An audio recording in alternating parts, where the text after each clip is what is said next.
battery 20%. Remaining turn on battery saver cannot shut down. Dot.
Beep.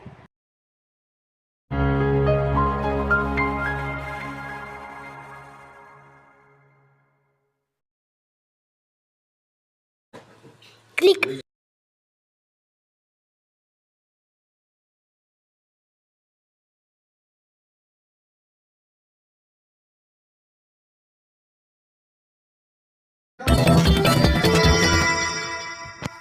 May nawawala na naman sa mga alaga nilang manok.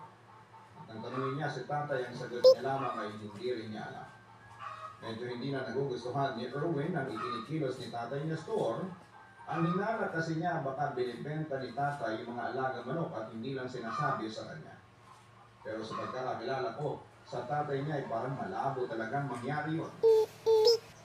Baka naman, nananakawan na talaga tayo ng manok tuwing gabi. Kung naman agad si tatay, hindi ba nga mahal na mahal niya yung mga alaga niya? Imposibleng basta na lamang siyang magbenta. Hindi ko na rin talaga maintindihan si tatay, parang masyado na akong nahihiwagaan sa kanya sa mga nakarang araw. Papakasal hindi naman maasahan si tatay sa pamaliit ng paninda ko. Ay muna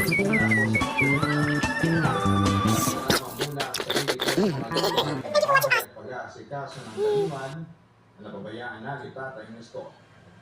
Nung isang beses napalayo ng kaunti sa bahay, nakasalubong ko si Manang Elisa. Nagtaka siya kung bakit hindi na raw ako nagtitinda.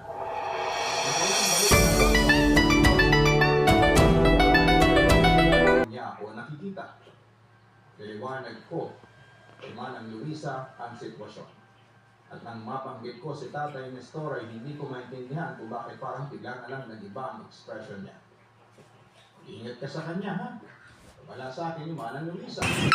Napapunot naman ang noo ko ng sandaling yon dahil seryoso ang pagkakasabi ni Manang Luisa.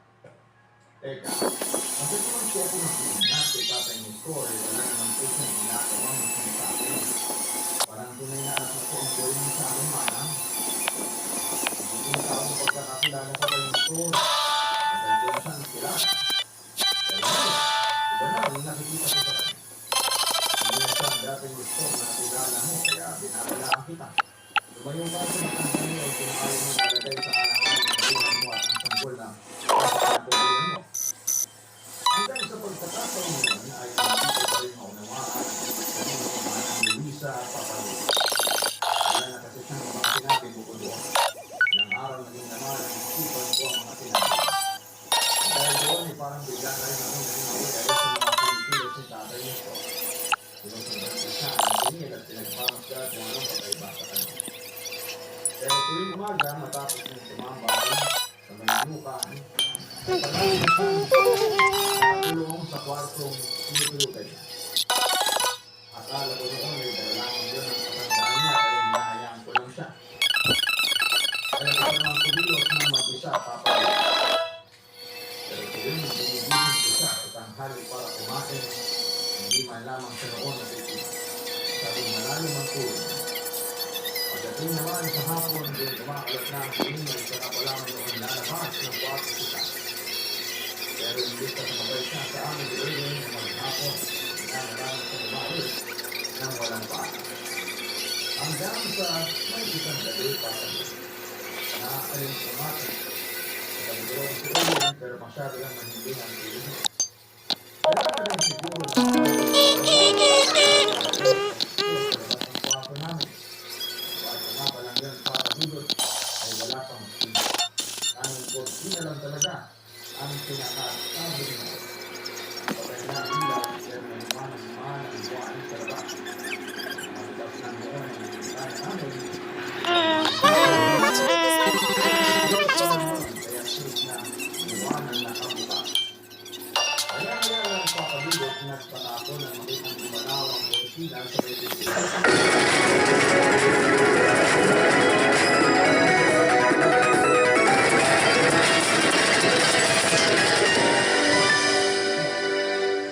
pagkakalang na mamalik mata lamang ako. Hindi ako nagtangkapang bumangon. Kaya hirap na rin akong tumayo. Nang masigurado kung wala na niyo.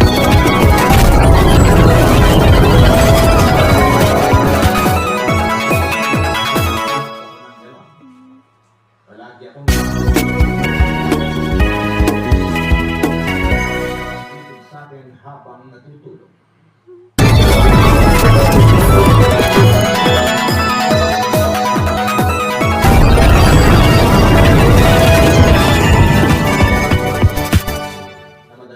Nakatitig parang bigla na lamang ako nakaramdam ng pagkaila. Hindi naman ako nakaramdam na ako pa lamang siyang